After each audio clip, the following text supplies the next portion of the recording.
जाण्याने जाणे त्याच तो अपार शुद्ध परमात्मा नित्याचे पुण्य सकार स्वरूप समुद्रावरती जणू तरंग ब्रह्मा विष्णू महेश्वर सूर्य चंद्रवर्ण मंद्रविती देवी कुबेरही तैसेची जो सर्वज्ञानी दया गुण मुनी हृदय ज्याचे कीर्ती ध्यान त्याची बुद्धिवतादी करुण मिथ्या भानुमध्ये तुम्हाला होतसे ज्याच्या अज्ञानी वाचे जगत जसा दोरीवरी सर्पदी परिदेवी ठाईना सर्प जगत ते स्वतंत्र आणि स्वयंब्रह्मनित्याचे पुण्य पुरुषी श्रेय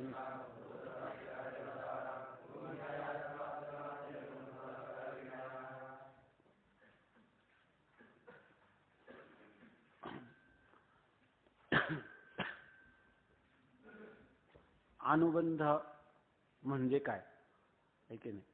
अनुबंध म्हणजे काय?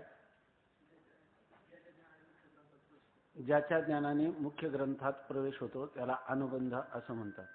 म्हणजे ग्रंथाची जी इमारत आहे ती ज्याच्यावर उभी राहते म्हणजे त्या ग्रंथाचं महत्त्व वाढतं किंवा त्या ग्रंथामध्ये प्रवृत्ती होते त्याला कारण जे त्याला म्हणतात अनुबंध.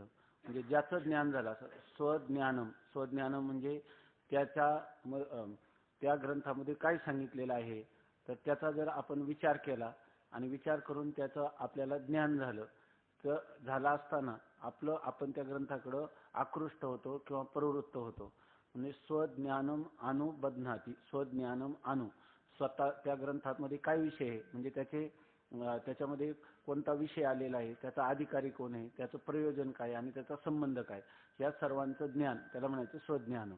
असं ज्ञान झालं असताना अनु म्हणजे पश्चात नंतर मनुष्य बध्नाती ते त्याला काय करतो बांधून टाकतो म्हणजे त्याच्याकडे आकर्षित होतो, त्याच्याकडे प्रवृत्त होतो, त्याला म्हणतात अनुबंध. अनुबध्नाती पश्चात बध्नाती. नंतर कधी स्वज्ञानम अनुबध्नाती. आपलं ज्ञान झालं की नंतर त्याला आपल्याकडं आकर्षित करतो म्हणून त्याला अनुबंध म्हणतात. थोडक्यात काय अनुबंध चतुष्टय असं म्हणतात. 4 गोष्टी त्याच्यामध्ये. जसा एखादा मंडप आहे तो मंडप जर उभारायचा असेल तर त्याला 4 खांब पाहिजे. तसं या ग्रंथाकडे जर प्रवृत्ती करायची असेल तर त्याला हे 4 खांब पाहिजे. त्याला अनुबंध असं म्हणतात. ते 4 खांब म्हणजे कोणते? अधिकारी. त्या ग्रंथाचा अधिकारी कोण आहे, त्या ग्रंथामध्ये विषय काय प्रतिपादन केलेला आहे, त्याचं फल किंवा प्रयोजन काय आहे आणि त्याचा संबंध म्हणजे तो ग्रंथ आणि त्यातला ग्रंथामधला विषय. तर ग्रंथ काय करतो प्रतिपादन करतो आहे की नाही. म्हणजे तो प्रतिपादक आहे आणि त्यातला प्रतिपाद्य विषय काय जीव ब्रह्माचा समजा ऐक्य हा त्याचा प्रतिपाद्य विषय आहे. किंवा अधिकारी आणि फल आहे मोक्ष आणि अधिकारी आहे मुमुक्ष. तर त्या अधिकाऱ्याचा आणि फलाचा त्याला प्राप्त काय करायचं आहे मोक्ष फल प्राप्त करायचं आहे म्हणजे ते झालं प्राप्य. आणि प्राप्त करून घ्यायला कोण निघाला मुमुक्षु म्हणजे तो झाला प्रापक. म्हणजे त्याचा त्या ग्रंथाचा आणि ग्रंथाच्या विषयाचा प्रतिपादक भाव विषय संबंध आहे आणि अधिकाऱ्याचा आणि फलाचा काय प्रापक भाव संबंध आहे. अशा प्रकारचे संबंधाचा विचार केला नाहीतर तो ग्रंथ असेल पण आपल्याला त्याचा काहीच उपयोगिता नसेल तर कोण त्याच्यात प्रवृत्त होईल. आपण कालच पाहिलं की प्रयोजनम अनुद्दिश्य न मंदोपी प्रवर्तते. तर ह्या पहिल्यांदा या विचारसागराच्या प्रथम तरंगामध्ये ह्या अनुबंध चतुष्टयाचा विचार केलेला आहे की ज्याच्या ज्ञानाने ग्रंथात प्रवृत्ती व्हावी म्हणून. तर याच्यामध्ये पहिला अनुबंध आहे अधिकाऱ्याचे वर्णन. तर आता या ग्रंथाचा अधिकारी कोण आहे अशा प्रकारचं जर आपल्याला अधिकाऱ्याचं ज्ञान झालं आणि तो अधिकार आपला असेल तर आपली त्याच्यामध्ये प्रवृत्ती होईल. आपण जर त्याच्या अधिकारीच नसेल तर जसं एखादा मनुष्य मधुमेह झालेला आहे आणि त्याला जर आपण गोड पदार्थ खायला दिला तर तो काय म्हणतो मी याचा अधिकारी नाही म्हणजे माझी खाण्याची योग्यता नाही. त्याप्रमाणे आपल्याला अधिकाराचा विचार या ठिकाणी सांगतात. तसा अधिकाऱ्याचे वर्णन. मनुष्य मात्राच्या अंतकरणात मल विक्षेप व आवरण असे 3 दोष असतात. कालच आपण पाहिलं मनुष्य मात्राच्या म्हणजे प्रत्येक मनुष्याच्या बहुतांशी मनुष्याच्या अंतकरणामध्ये मल विक्षेप आणि आवरण हे 3 दोष असतात. निषिद्ध कर्म करण्याच्या वासनेवरून अंतकरणातील मलाचा किंवा पापाचा निश्चय होतो. आता अंतकरणामध्ये मल नावाचा दोष आहे तर हे आपल्याला दिसतं का, इंद्रियांना दिसतो का तो मल नावाचा दोष, तर तो अनुमानावरून जाणावा लागतो. जर मनुष्याच्या अंतकरणामध्ये निषिद्ध कर्म करण्याची वासना अंतकरणात निर्माण होत असेल तर याच्यावरून काय समजायचं की त्याच्या ठिकाणी अंतकरणात मल किंवा पापवासना हा दोष आहे. जे शास्त्राने करू नका असं सांगितलं आणि ते करण्याची तर प्रवृत्ती होते याचाच अर्थ आपल्या अंतकरणात मल नावाचा दोष आहे. निषिद्ध कर्म करण्याच्या वासनेवरून अंतःकरणातील मलाचा अर्थात पापाचा निश्चय होतो. चंचलतेवरून विक्षेपाचा निश्चय होतो. जर मनुष्याचा आपल्या ठिकाणी विक्षेप नावाचा दोष आहे, विशेषेन क्षिप्यते ती विक्षेपा, क्षिप धातूचा अर्थ आहे फेकून देणे, आहे की नाही. विशेषेन विशेष करून सारखं बाहेर फेकलं जातं, म्हणजे अंतःकरणवृत्ती सारखी बाहेर धावते. जसं त्यांनी सांगितलं खालारा धावे पाणी, पाणी किती उंचावरून सोडलं तर ते खालीच येतं, आहे की नाही. किंवा भ्रमर पुष्पाचे गाणी, भुंगा कुठे असला तर तो कोणाच्या दिशेने धावतो, सुगंधाच्या दिशेने. पुष्प जिथं आहे, जिथं मकरंद आहे त्या दिशेने धावतो. त्याप्रमाणे अंतःकरणाची वृत्ती जी आहे तर ती सहजच बाहेर धावत असते. तर त्यावरून आपल्या अंतःकरण एका ठिकाणी स्थिर राहत नाही, अंतःकरण चंचल आहे. अंतःकरणाच्या चंचलतेवरून आपल्या अंतःकरणात विक्षेप नावाचा दोष आहे असं आपल्याला समजायला हरकत नाही. म्हणून म्हणतात निषिद्ध कर्म करण्याच्या वासनेवरून अंतःकरणातील मलाचा किंवा पापाचा निश्चय होतो. चंचलतेवरून विक्षेपाचा निश्चय होतो. देहादी पदार्थाच्या ठिकाणी मी व माझे अशी बुद्धी होते, त्यावरून अज्ञानाच्या आवरणाचा निश्चय होतो. आता देहादी पदार्थ म्हणजे आपले संपूर्ण इंद्रियांचा समुदाय मिळून त्याला आपण देह म्हणतो. तर आपण काय म्हणतो, देह मी आहे किंवा देह माझा आहे असं म्हणतो. किंवा देह संबंधाने असणारे पत्नी पुत्र यांना हे माझे असं आपण म्हणतो. अशा प्रकारे वास्तविक जर पाहिलं तर आपण पाहिलं मी जो आनंद सत्य प्रकाश, मी जर पाहिलं तर मी देह आहे का, नाही. कोणताही देह मी नाही. स्थूल देह नाही, सूक्ष्म देह नाही आणि कारण देह देखील मी नाही. बरं तो माझा म्हणावा तर तो कसा आहे, कल्पित आहे की नाही. तो असत आहे का, सत आहे तो देह. पूर्वी उत्पन्न होण्याच्या पूर्वी नव्हता, नंतर नाशानंतर नाही, आणि मधल्या काळात दिसतो तेव्हा सुद्धा नाही. वेदांताचा असा सिद्धांत आहे की काय आदव अंत्यचे यन नास्ती वर्तमाने पितन तथा, जे अगोदर नसतं नंतर नसतं ते मध्ये भासलं तरी नसतं. जसं मृगजळ आहे, सूर्यास्तानंतर नाही, सूर्योदयापूर्वी नाही, आणि दुपारच्या प्रहरीत दिसतं तेव्हा मृगजल जल नाही. आपल्याला रज्जूवर भासलेला सर्प, ज्या वेळेला आपल्याला सर्प दिसला नव्हता तेव्हा होता का, नाही. आता रज्जूचं ज्ञान झालं तेव्हा आहे का, नाही. आणि जेव्हा भासला तेव्हा तरी होता का, नाही. म्हणजे अशा प्रकारे देह जो आहे तो देह जसा रज्जूवर सर्प भासतो तसं रज्जू सर्पाकार भासिले जगडंबर. हा देहादी प्रपंच सर्व आत्मस्वरूपाच्या ठिकाणी भासमान आहे, म्हणजे हा सत्य नाही. जसं मृगजळाने कधी भूमी ओली होत नाही, आहे की नाही. मृगजळाची काय तळी ते दिठी दुरुणीची निहाळी, वाचून ते पाणी साळी केळी पिकती काही. माऊली म्हणतात मृगजळाची तळी दुरूनच पाहावी. मृगजळ पाण्याचे लोट, परंतु कधी साळी केळी, मृगजळाचा पूर आला, आता दुष्काळ पडलेला आहे, आपण साळी केळी लावू असं कोणी म्हणतं का, नाही. कारण त्याच्यामध्ये आपली मिथ्यात्व बुद्धी आहे. त्याप्रमाणे या ठिकाणी हा जो देहादी प्रपंच आहे हा आत्म्यावर भासमान आहे, म्हणजे तो कल्पित आहे. आणि अधिष्ठान असणारा जो आत्मा तो कसा आहे, आनंद सत्य आणि प्रकाश रूप आहे. आणि हे सर्व काय आहे, असत जड आणि दुःख रूप आहे. आणि पुन्हा ते फक्त कल्पित आहे, भासमात्र आहे, किंवा त्या ठिकाणी त्याला प्रतिती मात्र फक्त दिसणे इतकीच त्याला सत्ता आहे, तत्वता त्याचा काही संबंध होत नाही. जसं सर्पाच्या विषयाने रज्जूला काहीतरी स्पर्श होतो का, नाही. कारण सर्प खोटा असतो.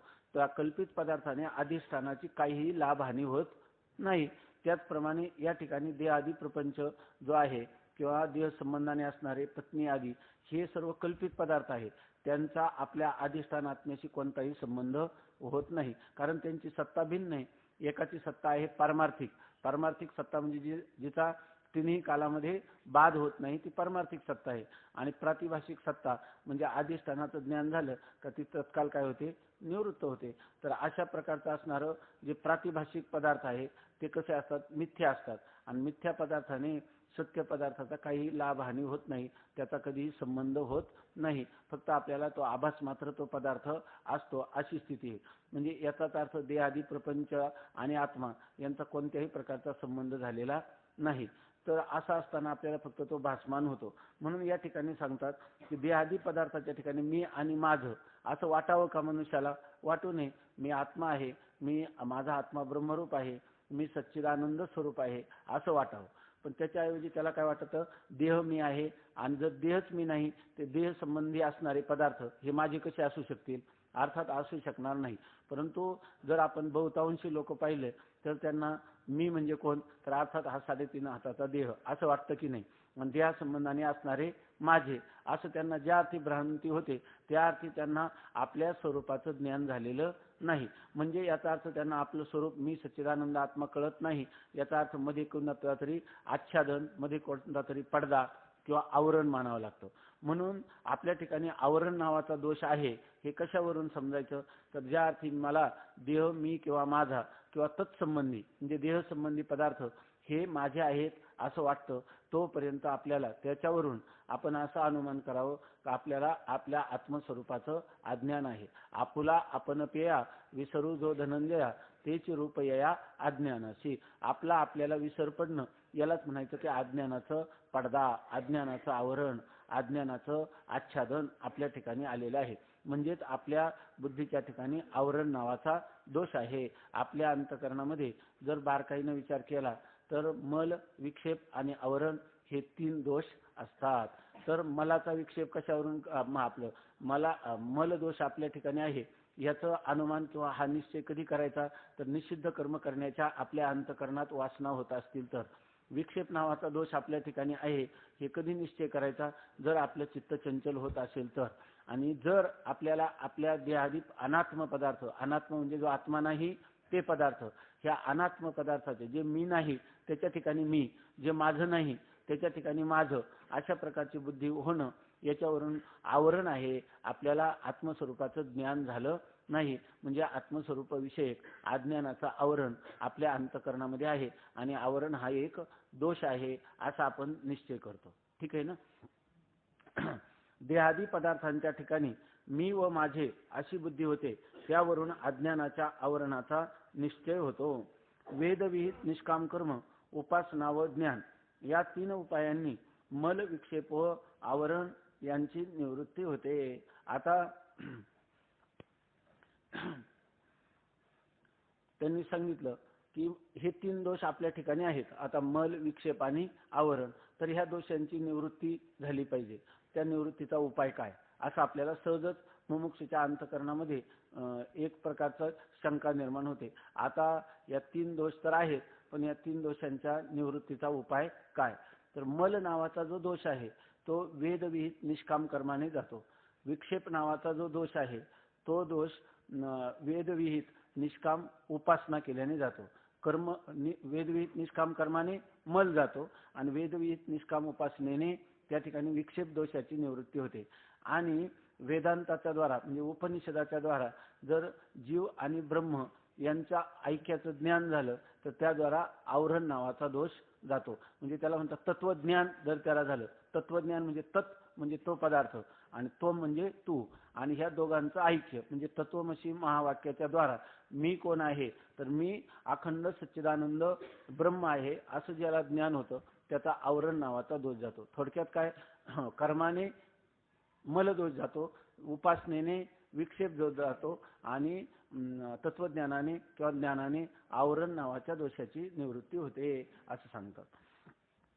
वेदविहित निष्काम कर्म, उपासना व ज्ञान या 3 उपायांनी मल, विक्षेप व आवरण यांची निवृत्ती होते.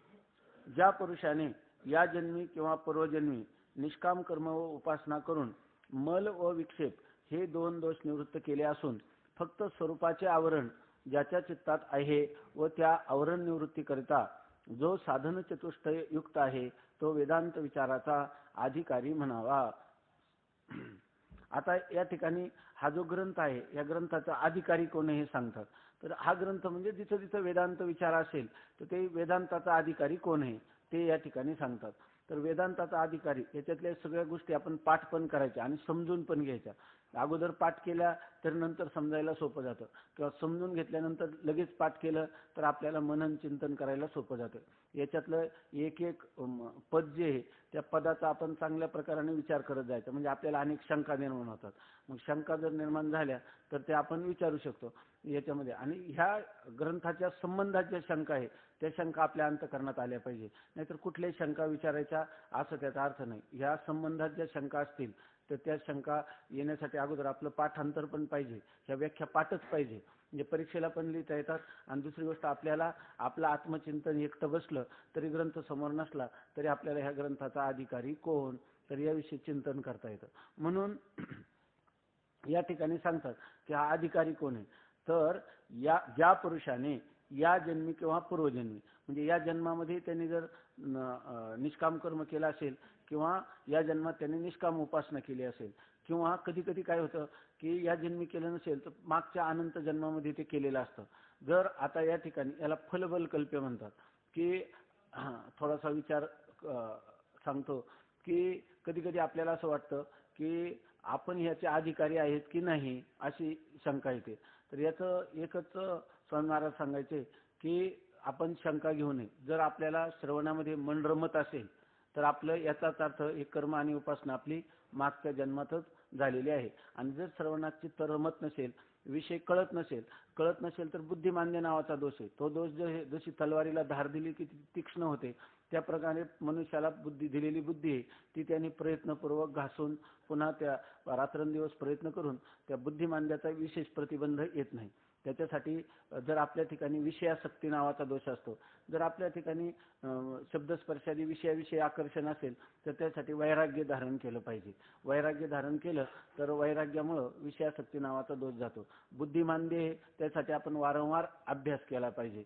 नंतर आपल्या ठिकाणी काय बुद्धिमांद्य, विषयासक्ती, दुराग्रह आपल्या ठिकाणी नाही भक्ती श्रेष्ठ आहे, कर्म श्रेष्ठ आहे, अशा प्रकारे बरोबर ना. दुराग्रह नावाचा दोष असतो, तर तो दोष आपण परमात्म्याची वारंवार प्रार्थना करून आणि कोणताही विचार करायला बसलं की आपल्या मनातलं काही गृहीत कृत्य धरायचं आणि नाही आम्ही म्हणतो तेच बरोबर आहे असं नाही. जो काही संतांनी सांगितलेला किंवा सच्चर्चेमध्ये जो अर्थ निष्पन्न होईल तो स्वीकार करण्याची आपली तयारी असली पाहिजे. तो खरा जो अर्थ आहे त्या सत्याचा आपण शोध घ्यायचा. त्यामुळे दुराग्रह सोडला पाहिजे. आणि कधी कधी आपल्याला जे विपरीत भावना होत असते तर त्या विपरीत भावनेचा विपर्यय त्याला म्हणतात. तर त्या विपर्याचं निवारण करण्यासाठी जे काही संत सांगतील त्यांच्या अनुकूल विचार करण्याची आपली, त्यांनी सांगितलेलं साधन करण्याची आपली जर तयारी असली आणि आपल्या श्रवणामध्ये बसल्यानंतर आपल्याला संपूर्ण जगताचा विसर पडतो. आपल्याला हे जे वाक्य आहेत हे वाक्य ऐकल्याबरोबर अंतःकरणामध्ये एक प्रकारचं समाधान, चित्ताची एकाग्रता, आपल्या चित्तामध्ये सुखाचा, आनंदाचा आविर्भाव होत असेल तर याचाच अर्थ आपली ही कर्म आणि उपासना झालेली आहे. थोडंसं जर काही कमी पडत असेल तर ते श्रवणामध्येच अशा प्रकारचं सामर्थ्य आहे की करता करता मनुष्याच्या अंतःकरणामध्ये याचं जेवढं गांभीर्य कळत जातं तसं आपोआप अंतःकरणामध्ये अरे आपण ज्या सर्वव्यापक परमात्म्याला शोधायला निघालो आणि त्या अंतःकरणात अशा प्रकारच्या पापवासना ह्या आपल्याला प्रतिबंधक आहेत. म्हणून श्रवणामध्येच त्याचा निश्चय होतो आणि जरी त्याचे पूर्वीचे संस्कार उत्थान झाले तरी तो त्याचा प्रतिबंध करतो आणि आपल्या ध्येयाकडे जातो. किंवा चित्ताची चंचलता जरी झाली तरी तो पुन्हा अंतर्मुख होतो आणि पुन्हा तो अंतर्मुख होऊन ह्या वेदांत चिंतनामध्ये पुन्हा समरस होतो. अशा प्रकारचे फक्त आवरण नावाचा दोष त्याच्या ठिकाणी राहतो आणि तो निवृत्त करण्यासाठी तो रात्रंदिवस प्रयत्नशील असतो. तर ही जी कर्म आणि उपासना आहे हे आपले जर आपल्या अंतःकरणात निषिद्ध कर्म करण्याचे विचार येतात त्याचा अर्थ मल आहे की नाही. आणि जर आपल्याला चित्त चंचल होतं तर विक्षेप आहे. परंतु असं जरी असलं तरी श्रवणाचं जे फल आहे त्याला त्याचं प्रतिबंध करणारे हे जे मल आणि विक्षेप याचा श्रवण कालात किंवा श्रवण झाल्यानंतर किंवा अगोदर आपण जर सावधानतेने राहिलो तर आपोआप हे दोष आपल्याला काही प्रतिबंध करत नाही. आपण आपल्या स्वरूप स्थितीकडे उत्तरोत्तर चांगल्या प्रकाराने आपण जातो. म्हणून या ठिकाणी मुख्य साधन काय असेल तर श्रवण हे साधन आहे. आता त्याच्यासाठी तुम्ही म्हणता की जे निष्काम कर्म आणि निष्काम उपासना, तर श्रवण हे याच्यामध्ये श्रवण करत असताना हे निष्काम कर्म पण आहे आणि श्रवण ही एक उपासना पण आहे, भक्ती पण आहे. आपल्या याच्यामध्ये जे 9विधा भक्ती सांगितली ना तुकाराम महाराजांनी, 9विधा काय बोलिली जे भक्ती द्यावी माझ्या अति संतजनी. मग त्याच्यामध्ये कोणती पहिली भक्ती कोणती आहे? श्रवणम कीर्तनम विष्णोः स्मरणम पादसेवनम अर्चनम वंदनम दास्यम सख्यम आत्मनिवेदनम. श्रवण भक्ती नाही का? श्रवण हे कर्म नाही का? शिवाय या ठिकाणी आपण जेव्हा येतो तर श्रवण हे कर्म पण आपण ऐकणं हे कर्मच आहे की नाही. आणि श्रवण ही भक्ती पण आहे आणि श्रवण हे ज्ञानाचं साधन पण आहे. पण आपण कोणतं श्रवण तर ज्याच्यामध्ये जगन्मिथ्यात्व आणि जीव ब्रह्माचं ऐक्य सांगितलं जातं अशा प्रकारचं वेदांत श्रवणामध्ये आपली निष्ठा असली पाहिजे. निष्ठा म्हणजे निरंतर स्थिती असली पाहिजे. त्याच्या इतकं जगामध्ये कोणतंच महत्त्व आपल्या जीवनात आपण दिलं नाही तर आपल्याला ह्या श्रवणाच्या मार्गाने पूर्णपणे उद्धार होतो. आपला मल जातो, विक्षेप जातो, आवरण जातं, जीवनमुक्त अवस्था प्राप्त होते. नंतरही जीवनमुक्तीचं विलक्षण सुख होतं. देहपातानंतर विधेय कैवल्याला प्राप्त होतं. एवढं मोठं फल ह्या श्रवणामध्ये ठेवलेलं आहे. आणि हे कशावरून, जर आपण ज्या अर्थी इथं आपण ज्ञानेश्वर महाराजांच्या चरण कमलाजवळ आलो, विचारसागर आपल्या हातात पडला, आपण संतांच्या सहवासात चिंतन करतो, आपलं मन रमतं, त्या अर्थ आपण याचा अधिकारी आहेत. जर काही त्रुटी पडत असेल तर हेच करता करता त्या त्रुटी काढून टाकण्यासाठी आपण प्रयत्नशील असलं पाहिजे. नाहीतर अधिकाराच्या काही खाणी आहेत, अधिकाराच्या कुठं खाणी आहेत का, किंवा बाजारात मिळतं का विवेक वैराग्य, हे आपण प्रयत्नाने संपादन करून जो अधिकार आहे तो अधिकार आपण कमवावा लागतो, तो मिळवावा लागतो, संपादन करावा लागतो. म्हणून या ठिकाणी सांगतात, ज्या पुरुषाने या जन्मी किंवा पूर्वजन्मी निष्काम कर्म व उपासना करून मल व विक्षेप हे 2 दोष निवृत्त केले असून, म्हणजे आपल्याला जीवनामध्ये काही लोक असे दिसतात की त्यांनी तर काही कर्म करताना दिसत नाही, उपासना करताना दिसत नाही, परंतु त्यांच्या बुद्धीवर हे तत्वज्ञान सहज आरूढ होतं. याचा अर्थ या जन्मात तर त्यांनी कर्म उपासना केली नाही, तरी त्यांच्या ठिकाणी मल नाही, विक्षेप दिसत नाही, आणि ते लहानपणी त्यांच्या अंतःकरणामध्ये वैराग्याचा, विवेकाचा उदय होतो, आणि त्यांना फक्त मी कोण आहे, हे जगत कुठून झालं, हेच प्रश्न त्यांच्या रात्रंदिवस त्यांना सतावत असतात. जसं समर्थांच्या मातुश्रीने विचारलं की तू एवढा लहान मुलगा, इतक्या कमी वयामध्ये खेळण्या बागडण्याचं वय, आणि तू घराच्या कोपऱ्यात जातो, भस्म लावतो, कौपीन घालतो आणि डोळे झाकून बसतो, करतो तरी काय? त्यांनी सांगितलं, चिंता करीतो विश्वाची. मी या सर्व विश्वाची चिंता करतो, हे विश्व झालं कुठून, ह्या विश्वातल्या लोकांना समाधान कसं मिळेल याची चिंता करतो. मग त्यांनी कर्म उपासना केलेली आहे का? वयात मौजीबंधन झालं आणि त्या अखंड डोळे झाकून आपल्या चिंतनात निमग्न नाही, याचा अर्थ त्यांच्या ठिकाणी मल नाही, विक्षेप नाही. पण हा मल विक्षेप जाण्याचं साधन केलं कधी? काही लोक या जन्मात करतात किंवा कोणाचं पूर्वजन्मातच झालेलं असतं. जर त्याला मल आणि विक्षेप नसतील तर या जन्मी नाही तर पूर्वीच्या जन्मात त्यांनी कर्म आणि उपासना केली पाहिजे, असं आपल्याला जाणता येतं. म्हणून ते म्हणतात, ज्या पुरुषाने या जन्मी किंवा पूर्वजन्मी निष्काम कर्म व उपासना करून, निष्काम कर्म या शब्दाचा अर्थ एक आपल्याला जेव्हा आपण ज्ञानेश्वरीचं चिंतन करतो त्यावेळेला हे निष्काम कर्म किंवा निष्काम उपासना आणि निष्कर्मी हे शब्द सारखे आपल्या पुढे येतात. तर याच्यामध्ये निष्काम कर्म याचा अर्थ की आपण कर्म करत असताना त्या कर्माचा कर्ता मी आहे अशा प्रकारचा अभिमान नाही, आणि त्या अमुक एक कर्मापासून आपल्याला अमुक एक फल प्राप्त व्हावं अशा प्रकारची अंतःकरणात इच्छा नाही. म्हणजे ज्याच्यामध्ये कर्तृत्व मद नाही, कर्तृत्वाचा अभिमान नाही आणि फलाचा अभिनिवेश नाही. म्हणजे हे फल मला प्राप्त झालं पाहिजे, मला स्वर्ग प्राप्त झाला पाहिजे, मला ये लोकातली संपत्ती, धन, दारा, पुत्रादी प्राप्त झाले पाहिजे, असं कोणत्याही प्रकारची ऐहिक किंवा पारलौकिक जे सुख आहे त्याच्याविषयी कामना करायची नाही, त्याला म्हणायचं निष्काम. आणि उपासनाही करायची, तिच्यामध्ये मला ऐहिक म्हणजे इह लोकातलं किंवा पारलोकातलं कोणत्याही प्रकारचं सुख नको, मला फक्त त्या निष्काम कर्माच्या, निष्काम उपासनेच्या जे काही तपाचं जे काही फल झालं असेल तर ते फल कोणतं पाहिजे, मला मोक्ष हे फलाची इच्छा आहे. त्या कामनेला कामना म्हणू नये, वास्तविक मोक्षाची सुद्धा एक इच्छाच आहे, परंतु इह लोकातल्या आणि परलोकातल्या जे काही विषय आहेत त्या विषयाविषयी अंतःकरणात कोणतीही कामना किंवा अंतःकरणात कोणतीही इच्छा, अभिलाषा नसणं, याला म्हणतात निष्कामता. आणि अशा प्रकारची निष्काम कर्म किंवा निष्काम उपासना याच्याद्वारा ज्याचा अंतःकरणातला मल आणि विक्षेप हे 2 दोष निवृत्त केले असून, 2 दोष निवृत्त झाले, फक्त स्वरूपाचे म्हणजे ब्रह्मात्म स्वरूपाचे आवरण, म्हणजे त्याच्या चित्तात आता काय, फक्त ब्रह्मच आत्मा आणि आत्माच ब्रह्म याविषयीचं ज्ञान नाही. म्हणजे त्याचा अर्थ ब्रह्मस्वरूपाच्या अज्ञानाचं आवरण त्याच्या चित्तात आहे. म्हणजे त्याच्या अंतःकरण वृत्तीमध्ये अजून त्याला ब्रह्म आणि आत्मा एक आहे असं ज्ञान झालं नाही.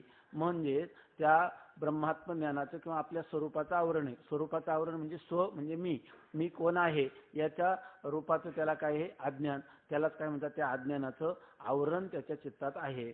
आता आवरण चित्तात आहे, परंतु चित्तात आवरण असलं तरी त्याला काय वाटलं पाहिजे की माझ्या आवरणाची निवृत्ती व्हावी.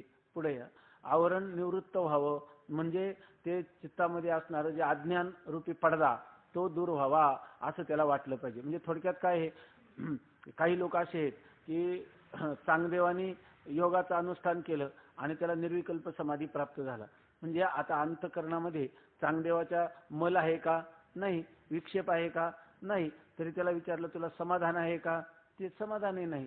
तो म्हणतो मी जोपर्यंत निर्विकल्प समाधीत असतो तोपर्यंत खूप आनंदात असतो, आणि एकदा माझी वृत्ती समाधीतून बाहेर आली, उत्थान झालं की हे सगळं जग मला दिसायला लागतं, जगातलं वैषम्य, विषमता, वैचित्र्य दिसतं, आणि माझं मन पुन्हा चंचल होतं आणि मला समाधान लागत नाही. अशी ती स्थिती आहे. त्याच्या ठिकाणी मल नाही, विक्षेप नाही, पण त्याला हे कळलं नाही की ब्रह्मच काय आहे, आत्मा, आणि आत्माच ब्रह्म आहे, हे त्याला कळलं नव्हतं. त्याच्यासाठी त्याला काय करावं लागलं, चांगदेव 65चं श्रवण करावं लागलं. आणि चांगदेव 65 65 वयामध्ये माऊलींनी त्यांना काय सांगितलं की अरे चांगदेव, काय त्या वय आहेत, स्वस्ती श्री वटेशु जो लपोनी जगदाभासू, जो प्रगटला दावी मग ग्रासू प्रगटला करी, प्रगटे तव तव न दिसे, लपे तव तव आभासे, प्रगट लपाला ना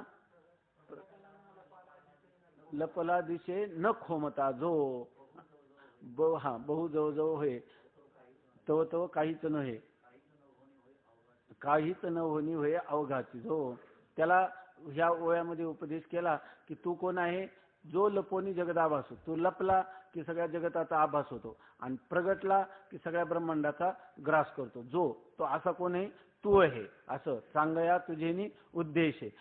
तुला सांगतो की तू कोण आहे, तत्वमसी, ते ब्रह्म तू आहेस. त्याच्यामध्ये चांगदेव 65 आयम आत्मा ब्रह्म असा त्याला उपदेश केला. म्हणजे चांगदेवाला मल होता का, नाही, विक्षेप होता का, नाही, आणि अज्ञानाचं आवरण होतं की नाही, होतं. ते आवरण भंग कोणी केलं, माऊलीने. परंतु ते करावं असं त्याला वाटलं तेव्हा केलं की आपोआप केलं. त्याला जेव्हा वाटलं नाही की नाही, जेव्हा असे हे आवरणाची मनुष्याच्या अंतःकरणामध्ये टोचणी लागते, बोचणी लागते की हे अज्ञान कधी जाईल, मला ह्या अज्ञान आवरणाचा भंग कधी होईल, अशी जेव्हा त्या मुमुक्षूला तळमळ लागते, त्यावेळेला त्याच्या जीवनामध्ये आलेले श्रीगुरु, त्याच्या जीवनात प्राप्त झालेले वेदांत शास्त्र हे त्याला आपल्या स्वतःसिद्ध असणाऱ्या मुक्ततेचा उपदेश करता, आणि त्याला देवचे बरे, देवचे बरे, तुका म्हणे खरे तुम्हीच अमर आहा खरे की पहा खोटे हे, न म्हणा देह माझा ऐसा मग भरवसा कळेल, अशा प्रकाराने त्याला उपदेश करतात, आणि त्यावेळेला त्याच्या आवरणाची निवृत्ती होते. आपलं चिंतन याच्यासाठी चाललंय की आवरण ज्याच्या चित्तात आहे व आवरण निवृत्ती करता, म्हणजे याचा अर्थ ते आवरण निवृत्त झालं पाहिजे असं त्याला वाटलं पाहिजे. नाही तर तो जर म्हणे की माझ्या अंतःकरणात मल नाही, माझ्या अंतःकरणात विक्षेप नाही, माझं जीवन कृतार्थ आहे, तर हे अज्ञान आहेच की नाही त्याच्या ठिकाणी. परंतु तो जर तिथंच थांबला आणि त्याच्यातच कृतार्थता मानायला लागला तर त्याला कधीही अज्ञान आवरण दूर होणार नाही. माणसाच्या चित्तात वाटलं पाहिजे की ह्या अज्ञान आवरणाचा भंग व्हावा. मग त्या आवरण निवृत्ती करता तो कसा असला पाहिजे, प्रयत्नशील असला पाहिजे. पण जर कोणी म्हटलं की आवरण निवृत्त करील तर कोणाच्यानी आवरण निवृत्त होणार नाही. मला कोणाला वाटेल की आपल्या आत्मस्वरूप मी कोण आहे हे कळू नये, सगळ्यांना इच्छा आहे मी कोण आहे हे कळावं, पण कळण्यासाठी एक अधिकार, सगळे जर ऐकायला बसले तर सगळ्यांना हा बोध होणार नाही. त्यासाठी तो कसा पाहिजे, साधन चतुष्टय संपन्न पाहिजे. म्हणजे एक तर मल नसावा, विक्षेप नसावा, आवरण निवृत्तीसाठी प्रयत्नशील असावा, आवरण निवृत्ती व्हावी अशी इच्छा असावी, आणि याशिवाय तो साधन चतुष्टय आणि युक्त असला पाहिजे. आणि जो साधन चतुष्टय युक्त आहे तो वेदांत विचाराचा अधिकारी म्हणावा. असाच पुरुष या वेदांत विचाराच्या बैठकीला बसू शकतो. मी कोण आहे, जगत काय आहे, नेमका हे जगताचं निर्माण करता कोण आहे, मी देह आहे की देहाहून भिन्न आहे, देहाहून भिन्न असणारा मी एक आहे की अनेक आहे, की मी व्यापक आहे की मी कसा आहे, याचा विचार करण्यासाठी जेव्हा वेदांत विचाराला बसायचं तर त्याच्या ठिकाणी हे साधन चतुष्टय पाहिजेत. म्हणजे साधन चतुष्टय शब्दाचा अर्थ 3 असा कालच आपण पाहिला. तर तो आहे की नाही, साधन चतुष्टय याचा अर्थ चतुष्टय म्हणजे 4 असा पाहिला. तो वेदांत विचाराचा अधिकारी म्हणावा. आता इथे एक शब्द नवीन आला, कोणता, साधन चतुष्टय. आता हा बोला.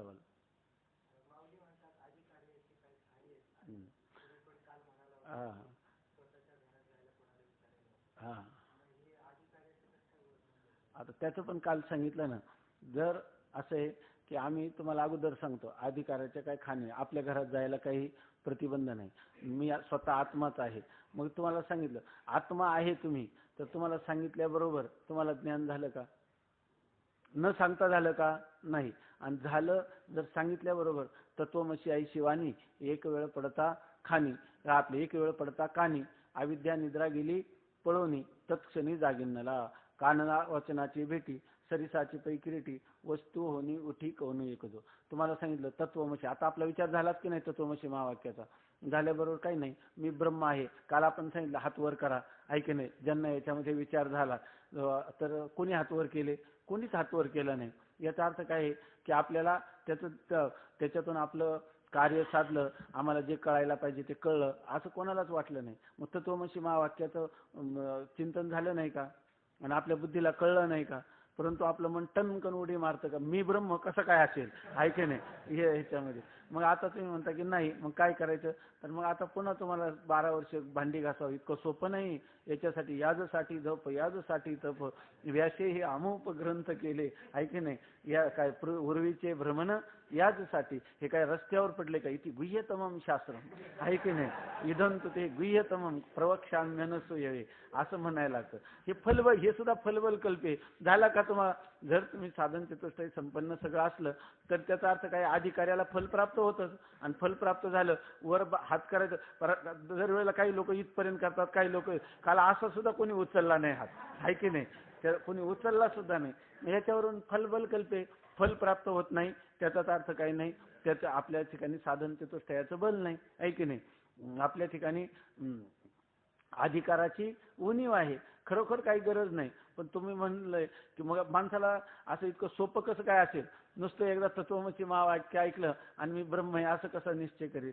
त्याने नाही. जेव्हा सगळा विचार सागर होईल त्याच्यावर भागणार नाही. वृत्ती प्रभाकर, पंचदशी, ज्ञानेश्वरी, अमृतानुभव, मग उपनिषद, ब्रह्मसूत्र, त्याच्यात भामती, असं करत करत सगळं आयुष्य इतकं सोपं आहे का? आम्ही त्याच्यासाठी केवढी मोठी तपश्चर्या केली असं कोणी सांगितलं म्हणतो बरोबर, तपश्चर्याशिवाय प्राप्त होणार नाही. वास्तविक याची काही गरज नाही. मी काल सांगितलं हे पुस्तक आहे, असं ज्ञान व्हायला कोणत्या गुणाचा मनुष्य लागतो, कोणत्या अधिकाऱ्याचा? ज्याला डोळे त्याचं झालं काम, आहे की नाही? आपल्या अंतःकरणाची वृत्ती फक्त मी ब्रह्म आहे अशी व्हावी लागते. आणि ती वृत्ती होण्यासाठी जर तुम्हाला श्रीगुरूंनी उच्चारलेलं वेदांतातलं तत्वमसी महावाक्य त्याचा श्रोत्याच्या श्रोत्राशी संबंध झाला की त्याला आम ब्रह्मास्मी असं ज्ञान होतं. कारण तो ब्रह्म आहेच आहे, व्हायला काय हरकत आहे? पण तरी होत नाही, आहे की नाही? हा काय आहे? प्रत्यक्ष अनुभव आहे. तत्वमसी महावाक्य उच्चारणाने मनुष्याला ज्ञान होतं हे सांगतात, परंतु आमचा अनुभव झाला का तसा? नाही झाला. त्यांनी सांगितलं की असं श्राद्धाला एवढे ब्राह्मण बसल्यानंतर त्याला शौच होईलच कसं? ते काय म्हणे कोणाला पण नाहीच, असं कधी होणारच नाही. पण समजा झालं तर त्याने मलाच झाले, आहे की नाही? तसा हा अनुभव कोणाचा आहे? आपलाच आहे ना. अज्ञानाचा अनुभव कोणाला आहे? आपल्यालाच आहे. मग याचा अर्थ जरी आपलं घर आहे असं तोंडाने म्हणतो आपण, पण आपल्या घरात आपल्याला ज्या प्रवेश मिळत नाही त्या काहीतरी प्रतिबंध असलाच पाहिजे, आहे की नाही? जाता येत नाही आपलं घर असून आपल्याला, प्रतिबंधाच्या निवृत्तीसाठी साधनं करा, आहे की नाही? आत्मप्राप्तीसाठी काही लागत नाही. शेवाळ घालवण्यासाठी प्रयत्न करावे लागतात का पाणी प्राप्त करण्यासाठी? पाणी आहेच आहे. तसं आत्मा आपलं घर आहेच आहे स्वतः, पण आपल्याला काहीतरी प्रतिबंध आलाय असं आपल्याला वाटतं, म्हणून त्याच्या निवृत्तीसाठी प्रयत्न करणं आवश्यक आहे. आणि हे काय आहे? हा आपला अनुभवच आहे की नाही?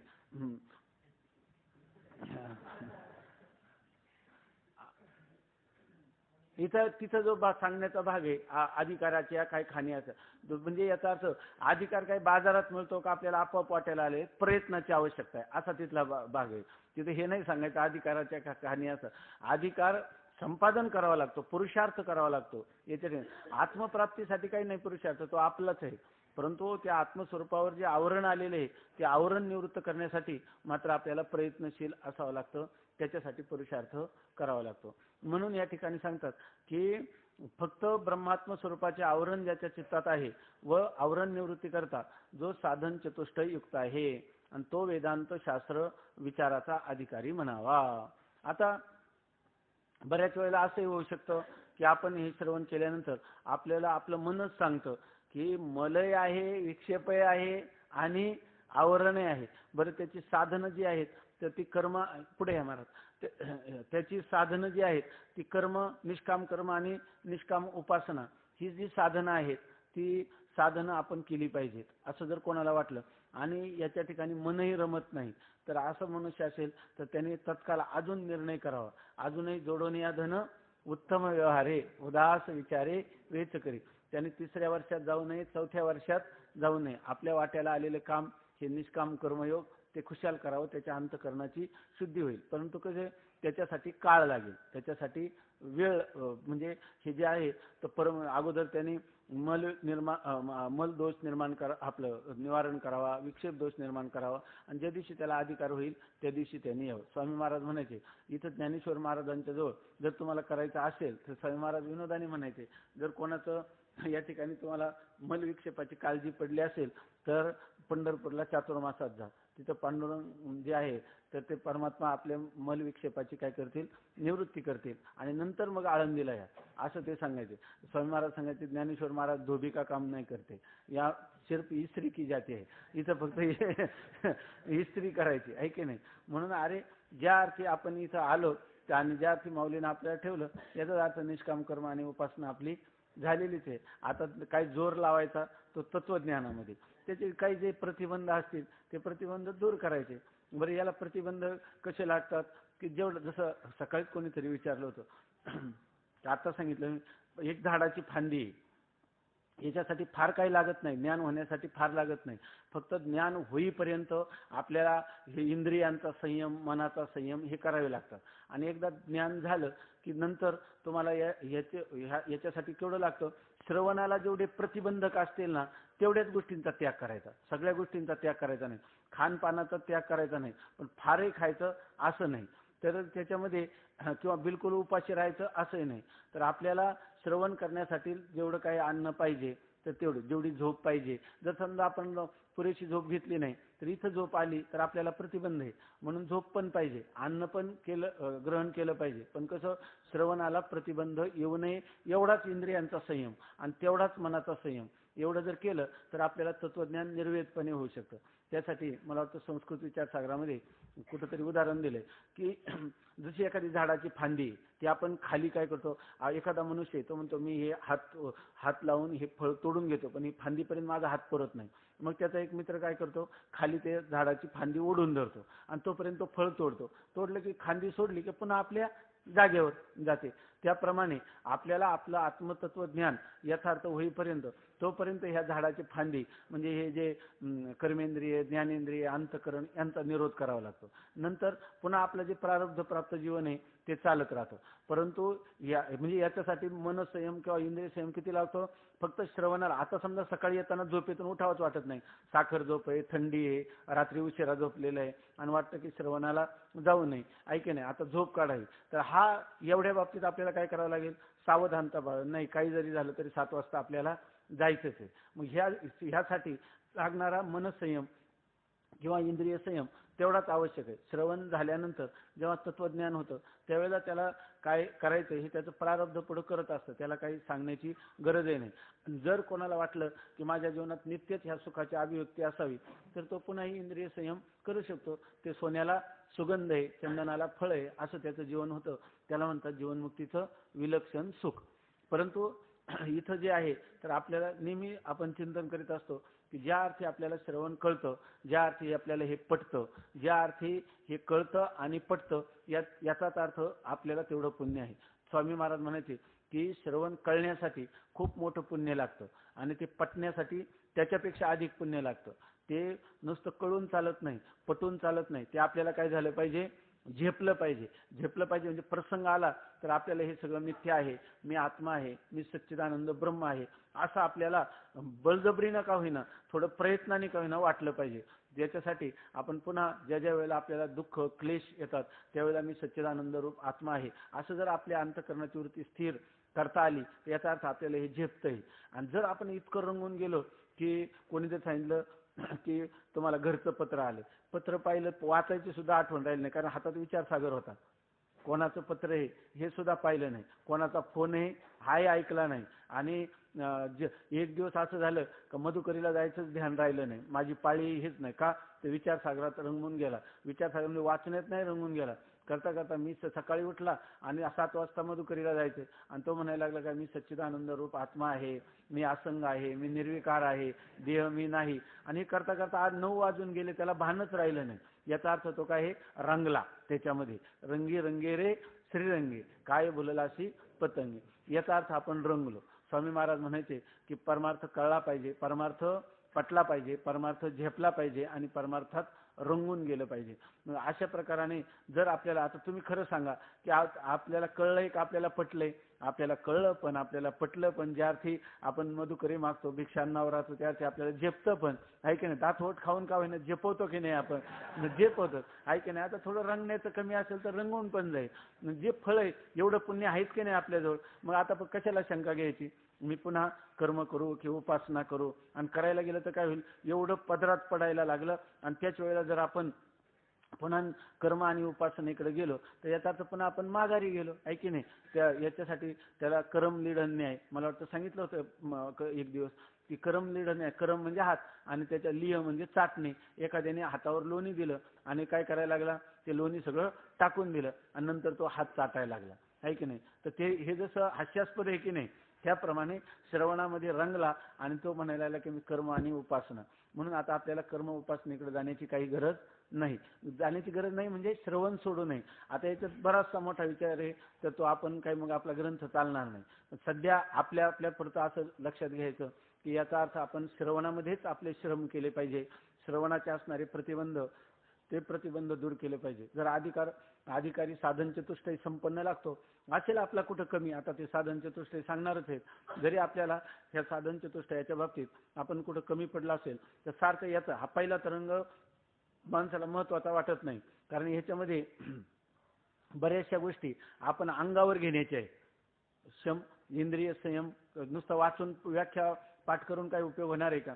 ती समजून अशा प्रकारचा शम माझ्या ठिकाणी आहे की नाही, दम माझ्या ठिकाणी आहे की नाही, तितिक्षा, उपरम, श्रद्धा, समाधान, ह्या जिथं जिथं आपल्या जीवनामध्ये आपल्या ठिकाणी ही लक्षणं कमी असतील तर त्याची पूर्तता करण्याचा आपण प्रयत्न केला पाहिजे. आणि ही जर पूर्तता करत गेलं तर या ठिकाणी श्रवणाचं जे फल आहे ते फल आपल्याला मिळाल्याशिवाय राहणार नाही. फक्त आता एकच की आपल्या माऊलींच्या भाषेत आपल्या श्रवणाचं नाव, आपल्या जीवनाचं नाव काय ठेवलं पाहिजे? माझं जीवन म्हणजे काय? श्रवण. श्रवण करण्यासाठीच हे जीवन आहे. श्रवणाच्या वेळेला कृत्य स्वामी महाराज तर आज सांगायचे की ते सांगायचे नाथ महाराजांनी गाढवाला पाणी पाजलं, आहे की नाही? नाथ महाराजांचा इतिहासामध्ये केवढं मोठं नाव झालं याच्यामध्ये. तर ते म्हणायचे तुम्ही पाठाला निघाले आणि समजा एखादा मनुष्य पाण्या वाचून तडफडून मरतो, स्वामी महाराज सांगायच्या तडफडून मरतो, तर त्याला आता त्यांनी मागितलं की मला पाणी द्या.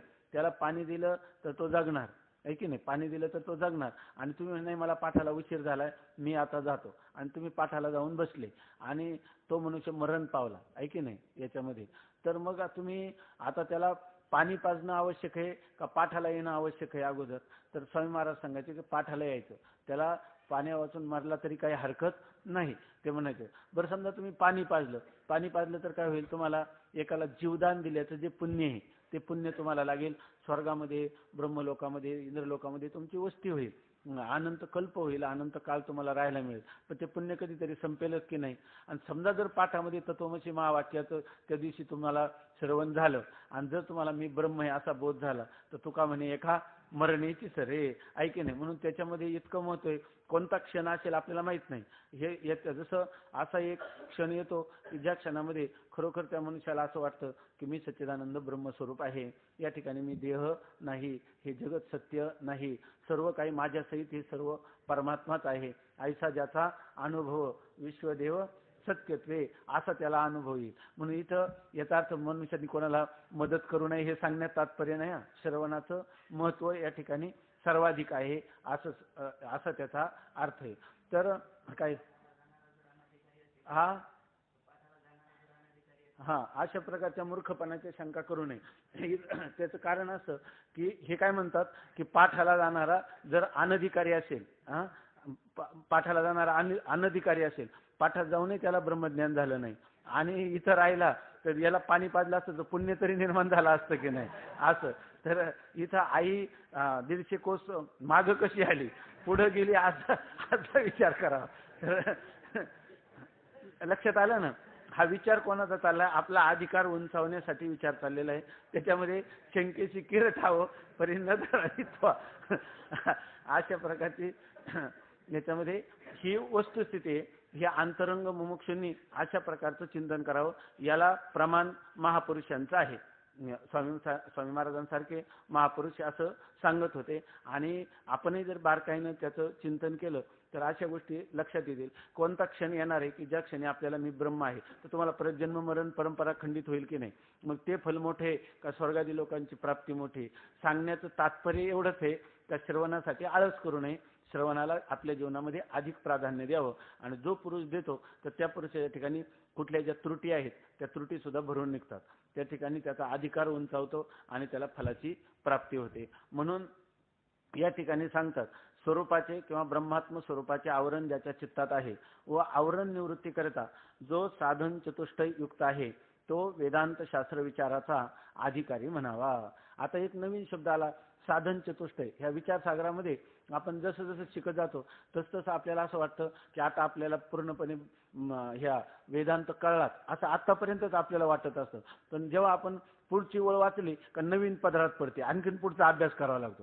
आता अधिकारी पाहायला गेलं तर हा साधन चतुष्टय शब्द आला आहे की नाही. अनुबंध पाहायला गेलं तर अनुबंध 4 गळ्यात पडले आहे की नाही ह्याच्यामध्ये. तसं इथं अधिकारी पाहायला गेला तर पुन्हा काय साधन चतुष्टय नवीन शब्द आला. आता पुन्हा ते साधन चतुष्टय कोणते हे जाणणं आपल्याला भागत आहे. आता मनात असो नाही तर नसो आता करावंच लागतं. स्वामी महाराज गोष्ट सांगायचे की एका माणसाने त्या याच्यामध्ये काय जांभळ जी आहे ना ती जांभळ विकत घेतली पावशेर 2 रुपयाला आणि तोंडात एक जांभळ टाकलं आणि त्याच्यानंतर जांभळ टाकल्यानंतर चिर चिर असा दाढी खाली त्याचा आवाज व्हायला लागला, कारण त्याच्यात होता भुंगा. तो म्हणला आधी चाव कर नाही तर चिव कर.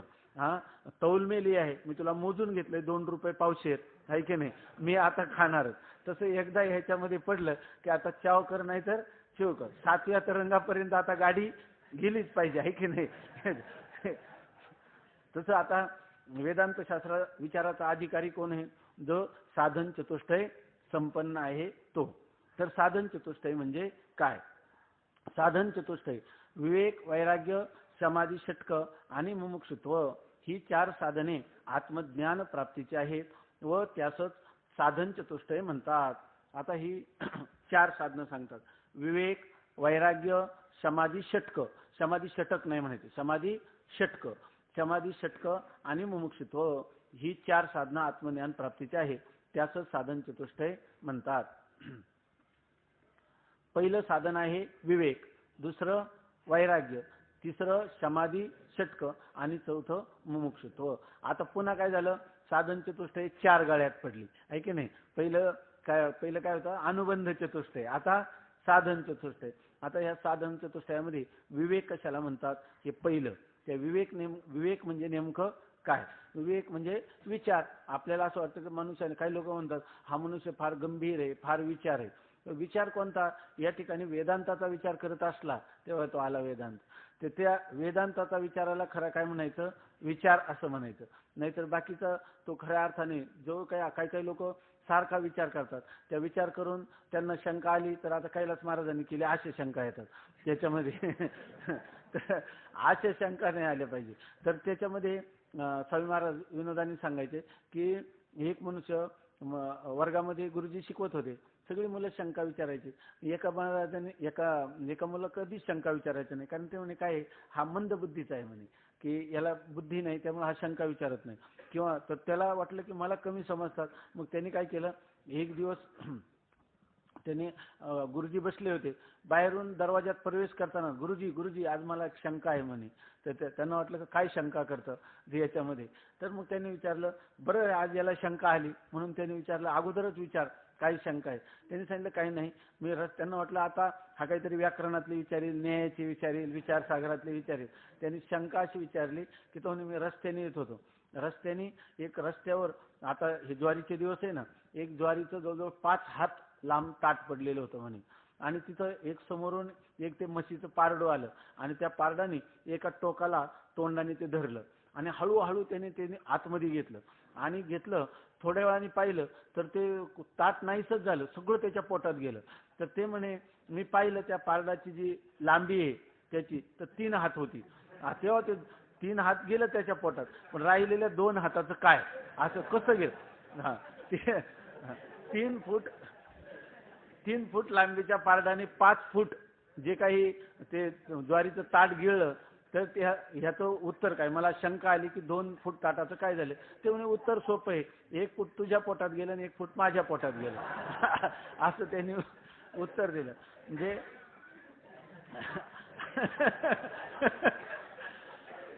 तर अशा प्रकारचं जे काही शंका आहे त्याला अर्थ नाही. काही काही लोक विचार करतात आणि फार विचार केल्याशिवाय काही त्यांचं निष्पन्न होत नाही असं वाटतं, परंतु त्याच्यातून काही निष्पन्न विचार करतात आणि अनर्थात पडतात. विचार आपला योग्य दिशेने गेला असला पाहिजे, तो सुखाकडं आनंदाकडं उत्तरोत्तर घेऊन जात असेल तर त्या विचाराची दिशा योग्य आहे. त्याच्यासाठी सुद्धा ते एक डॉक्टर होते, त्यांनी गोष्ट सांगितली होती एकदा. मला वाटतं सांगितली असली तर मग पुन्हा मला तेवढ्याच गोष्टी येतात. त्यामुळं जर तुम्ही म्हणाल की नवीन काही नाही, तेव्हा झाली असली की लगेच आठवण करायची, माहिती आहे, किंवा हात वर करून सांगायचं, म्हणजे आपला वेळ पण जात नाही. तर एक मनुष्य आपल्या ओट्यावर उभा होता आणि तिथून एक म्हैस चालली होती. तर तो नेहमी घरासमोरून तीच म्हैस जायची. तेव्हा त्या म्हशीचे शिंग जी होती एकमेकाला चिकटलेली होती आणि मध्ये एक वर्तुळाकार झालेला होता. तर त्यांनी विचार केला की ह्या म्हशीच्या शिंगात समजा आपल्याला डोकं घालता येईल की, मावेल की नाही, असा बरेच दिवस विचार केला. एक दिवस ती म्हैस येताना त्याच्या मनातच आलं की बघूच डोकं घालून, आणि त्याने ते डोकं घातलं आणि म्हैस उधळली. मग आता त्याचे काय हाल झाले, सगळे त्याच्या अंगाचे सगळे सालटे निघाले, सर्व झालं. लोकांनी विचारलं त्याला, नंतर त्याला सोडलं लोकांनी कसं तरी. बरं, अरे भल्या माणसा, तू एवढा कसा विचार केला नाही का म्हशीच्या शिंगात डोकं कसं घालावं. तो म्हणला, तुम्ही मला काय अविचारी समजता का, 6 महिने विचार केला. आणि नंतर त्याच्यामध्ये तर इथं विवेक म्हणजे विचार जो आहे ते हे विचाराचं स्वरूप नाही, त्या विचाराचं लक्षण केलेलं आहे. नेमका विचार कशाला म्हणावं, विवेक कशाला म्हणावं, तर त्याच्यामध्ये विचार पृथक करणे, वेगळं करता आलं पाहिजे आपल्याला. ग्राह्य काय, त्याज्य काय, सार काय, असार काय, नित्य काय, अनित्य काय, आत्मा काय, अनात्मा काय, अशा प्रकारचा जो वेदांतांनी सांगितलेला ते जे विचाराचं लक्षण आहे ते या ठिकाणी विवेक या नावाने सांगतात. तर ते सांगतात विवेक असला पाहिजे, तर विवेकाचं लक्षण सांगतात. सत्संगतीने आत्मा अविनाशी क्रियारहित असून व्यतिरिक्त सर्व विनाशी व चंचल आहे असा ज्याचा निश्चय आहे त्या निश्चयासच विवेक म्हणतात. हा विवेक वैराग्यादी उत्तर साधनांस मूळ आहे. विवेक नसेल तर उत्तर साधने होत नाही. सत्संगतीने आत्मा अविनाशी, पहिली गोष्ट आहे की विवेक जो आहे तो हा कुठं प्राप्त होतो, हा आपल्या अंतःकरणामध्ये जरी झाला तरी तो परिपक्व किंवा परिपूर्णता करीत नाही. हा विचार कुठं करावा लागतो, सत्संगतीतच करावा लागतो. नाहीतर केवळ घरी बसून स्वबुद्धीनं किंवा केवळ मनाने केलेले ग्रंथाचे अर्थ, ग्रंथाचे पारायण यांनी होत नाही. तर या ठिकाणी सत्संगतीतच बसा. संत एकांती बैसले, सर्व सिद्धांत शोधिले. ज्या वेळेला आपल्याला खरा सिद्धांत, निर्णयात्मक अशा प्रकारचा विचार आपल्याला करायचा असतो, तो सत्संगतीमध्येच बसून कळतो. नाही तर सत्संगतीमध्ये बसलं नाही तर ह्या विचाराची परिपूर्ण होत नाही. झाला विचार तरी तो अपूर्ण राहतो. म्हणून इथे सांगतात सत्संगतीने. हा विचार कोणाचा करायचा आहे, आत्म्याचा विचार करायचा. आत्म्याचा म्हणजे मी कोण आहे. आपण मला वाटतं एक दिवस चिंतन केलं असेल, आपली बुद्धी किती तीक्ष्ण असली तरी परिपूर्ण विचारापर्यंत जात नाही. यासाठी सॉक्रेटिसचं उदाहरण मला वाटतं दिलं होतं. सॉक्रेटिसने विष प्याला, माहितीये का. तर सॉक्रेटिस, थोडक्यात सांगतो, सॉक्रेटिस नावाचा एक तत्वज्ञ होऊन गेला ग्रीस देशामध्ये. तर तो ग्रीक तत्वज्ञ जो आहे तो इतका बुद्धिमान होता आणि इतका त्याच्या विचाराची खुली होती की आजही सगळ्या जगतातले लोक सॉक्रेटिसचं नाव घेतात. तर त्या सॉक्रेटिसचा असा इतिहास आहे की त्या सॉक्रेटिसला एकदा त्याचा सत्कार ठेवला होता. तर सत्काराला कोणतं सभागृह घ्यायचं, तर कुठं इतके लोक येणार की सॉक्रेटिसला त्या सत्कार समारंभाला सभागृह पुरेसं होणार नाही. म्हणून एका मोठ्या वाळवंटात त्यांचा सत्कार ठेवला होता. आणि त्या सत्काराला उत्तर सॉक्रेटिसने दिलं. ते दिलं फक्त त्यांनी एक ओळीमध्ये, आणि ते ओळीमध्ये उत्तर असं दिलं, as for me all I know is that I know nothing. Socrates काय म्हणतो की माझ्यापुरतंच जर म्हणायचं झालं तर मला एवढंच माहीत आहे की मला काहीच माहीत नाही, असं तो म्हणतो. म्हणजे आपल्या ठिकाणी अज्ञान आहे असं नम्रतापूर्वक त्यांनी स्वीकार केलेलं आहे. असा तो सॉक्रेटिस. आणि त्या सॉक्रेटिसला मग अशी जर इतकी लोकप्रियता झाली तर अनेक लोकांनी सांगितलं की पुढे जाऊन हा राजाचे सुद्धा सगळे अधिकार घेऊ शकतो, एवढी याची लोकप्रियता आहे. म्हणून त्या राजाच्या मनामध्ये काहीतरी त्याच्याविषयी द्वेष भावना निर्माण केली. त्याला शेवटी शिक्षा ठोठावली की हा देशद्रोही आहे आणि याला तत्काळ एक जालिम अशा प्रकारचं विष पाजण्यात यावं. म्हणून त्याला नजरकैदेत ठेवलं आणि सांगितलं की उद्या तुम्ही यांना विष द्या. त्याप्रमाणे तो जो जल्लाद असतो ना, ते फाशी देणारा जसा असतो, त्याला सांगितलं की हे भयंकर वनस्पतीचं विष वाटून याला द्यायचं. त्याप्रमाणे तो द्यायला लागला. तो जो जल्लाद आहे तो ते विष वाटायला लागला. संध्याकाळची वेळ झाली आणि त्यात सूर्यास्ताच्या आत याला हे दिलं पाहिजे. सूर्यास्त होण्याची वेळ आली तसतसा जड हाताने तो मनुष्य वाटायला लागला, कारण हा एक एवढा मोठा साधू आणि आपल्या हाताने याला विष देणार. म्हणून त्याच्या ठिकाणी असं वाटायला लागलं की हे काय नाईलाज आहे, पण राजाचा सेवक असल्यामुळे दिलं पाहिजे. सॉक्रेटिस त्याच्याकडे पाहतो आणि पाहिल्यावर सॉक्रेटिस एकदम त्याला म्हणतो, अरे का तू एवढ्या जड हाताने का वाटतो, तुझ्या डोळ्यातून धारा का? तेव्हा आपल्यासारख्या महापुरुषाला माझ्या हाताने हे विष द्यायचं आणि सूर्यास्तापर्यंतची मुदत आहे, तेव्हा मला असं वाटतं की थोडं उशिरा द्यावं. कारण ते म्हणे का बरं?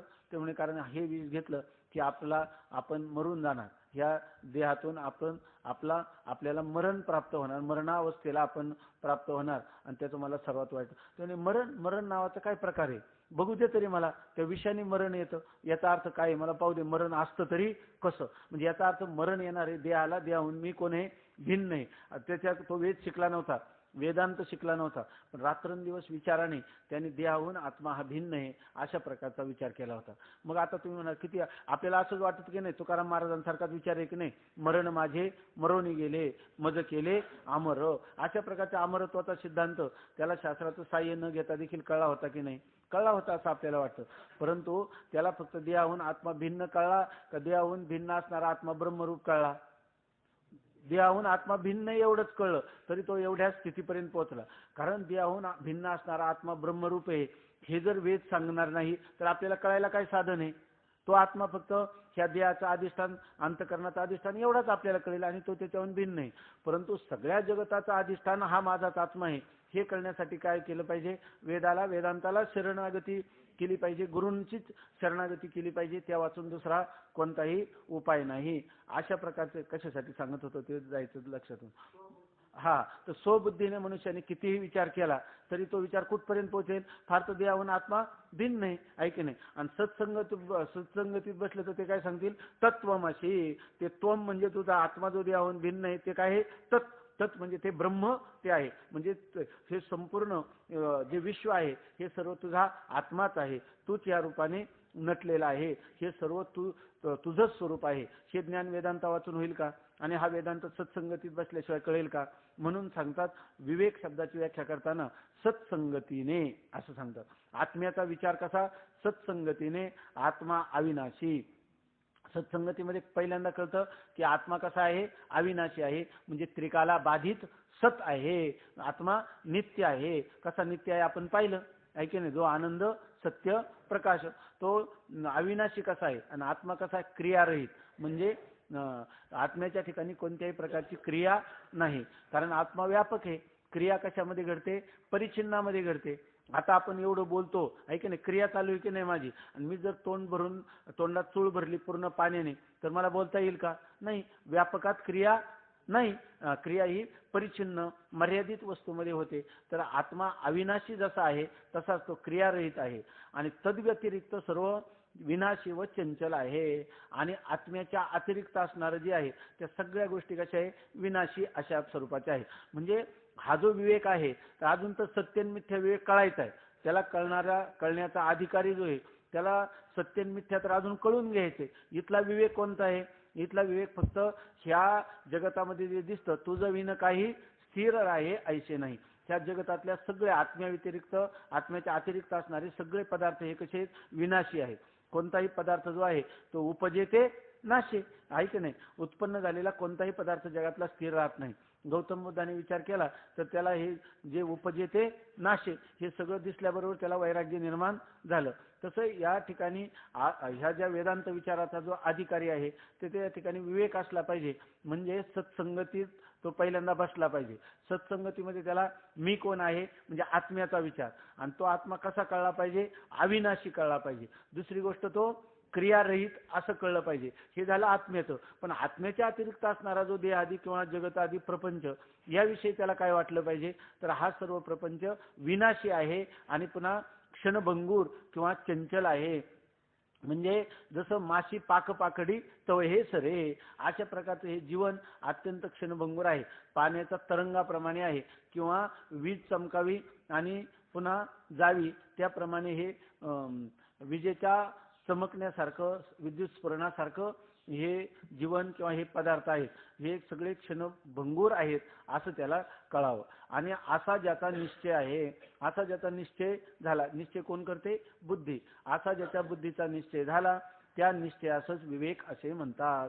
असा बुद्धीचा जो निश्चय त्याला म्हणायचं विवेक. थोडक्यात व्याख्या काय झाली, सत्संगतीने आत्मा अविनाशी क्रियारहित असून तद्व्यतिरिक्त सर्व विनाशी व चंचल आहे असा ज्याचा निश्चय आहे त्या निश्चयासच विवेक म्हणतात. हा विवेक सर्वात महत्वाचं साधन आहे. खरं तर त्यांनी सांगितलं की हा परमार्थ जर प्राप्त व्हायचा असेल तर विवेकासहित वैराग्याचे बळ दगदगीत ज्वाळा अग्नी जैसा. परंतु मनुष्याला केवळ पहिलं साधन जर काय असेल तर तो मनुष्य विचारी असला पाहिजे, विवेकी असला पाहिजे. जर त्याच्या ठिकाणी विवेक असेल तरच त्याला पुढे वैराग्य निर्माण होऊ शकतो. म्हणून पुढे तरच समाधी षटकं, मुमुक्षुत्व ही सर्व त्याच्या ठिकाणी येऊ शकतात. म्हणून ते म्हणतात की हा विवेक वैराग्यादी उत्तर साधनास मूळ आहे. पहिलं साधन आहे विवेक आणि पुढची साधनं आहेत उत्तर, आहे की नाही. तर उत्तर जी साधनं आहेत म्हणजे मुमुक्षुत्व, वैराग्य आणि समाधी षटक या साधनांना मूळ कारण काय असेल तर हा विवेक आहे. थोडक्यात हा विवेक ज्याच्या ठिकाणी असेल त्याच्या ठिकाणी पुढची साधनं जी आहे तर त्या साधनांचं अनुष्ठान घडू शकतं. म्हणून ते म्हणतात हा विवेक वैराग्यादी उत्तर साधनास मूळ आहे. विवेक नसेल तर उत्तर साधने होत नाहीत. विवेक असला तर पुढची साधनं घडतात. आता पुढचं हे झालं विवेकाचं लक्षण. आता आलं ना लक्षामध्ये. तर पुढचं आहे वैराग्य. त्या वैराग्याचं लक्षण करतात. आता उद्या पाहू. कुंडली कवरदा हरी विठ्ठल ज्ञानदेव तुकाराम ज्ञानेश्वर आहे ना का नाही.